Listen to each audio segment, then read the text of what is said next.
आज ही मुझे मेरी एक बहुत प्यारी सी एक्सपेक्टिंग मदर ने एक सवाल किया। उसके सवाल से मैं भी थोड़ा सा सोच में पड़ गई। सवाल ये था कि प्रेगनेंसी में इतने मूड स्विंग्स होना नॉर्मल है या मैं ही कुछ ओवर रिएक्ट कर रही हूँ। सो आइए डिस्कस कर लेते हैं। पहला कि मूड स्विंग्स किस तरह के हो सकते हैं। मूड स्विंग्स प्रेगनेंसी में यूजुअली लोअर साइड की तरफ होते हैं, इरिटेबिलिटी की तरफ बढ़ते हैं। तो लोअर साइड मीनिंग कि आपको लगता है कि अब क्या होगा, ये प्रेगनेंसी ठीक चलेगी कि नहीं चलेगी, मैं कुछ ऐसा तो नहीं कर रही हूँ जिससे कि मेरी बेबी को नुकसान होगा। एंड माइंड यू, जब आप ये सोच रहे होते हैं आप अपनी सेहत को बहुत सेकेंडरी बना लेते हैं। इरिटेबिलिटी बढ़ती है, आपको अपनी बात, अपनी सोच, अपने एक्शंस बुरे लगने लगते हैं।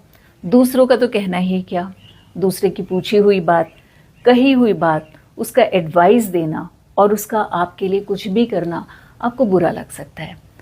नाउ यू मस्ट थिंक कि ये तो बड़ी अजीब सी सिचुएशन है। कई बार फैमिली लाइफ भी डिस्टर्ब हो सकती है, आपके ऑफिस प्लेस पे आपके रिलेशंस खराब हो सकते हैं। So you have to understand कि मूड स्विंग्स, इस तरह की छोटी छोटी पैनिकिंग सिचुएशंस प्रेगनेंसी में काफ़ी कॉमन है। एंड इसके लिए प्रोजेस्टेरॉन हार्मोन जो कि प्रेगनेंसी में काफ़ी हाई रहता है, काफ़ी हद तक रिस्पॉन्सिबल भी होता है। आपने क्या करना है, आपने मेडिटेट करना है।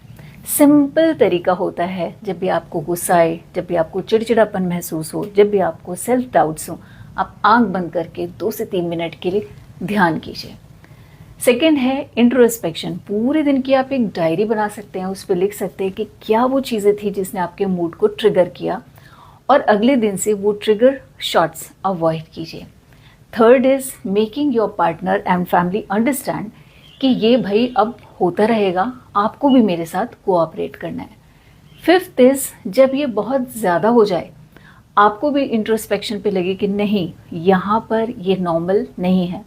Always and always seek a professional help.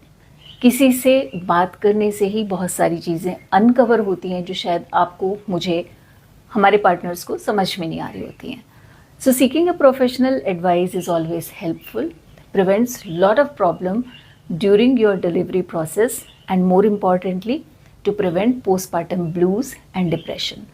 Stay healthy, stay calm, गुस्सा नहीं होना है, सब ठीक हो जाएगा।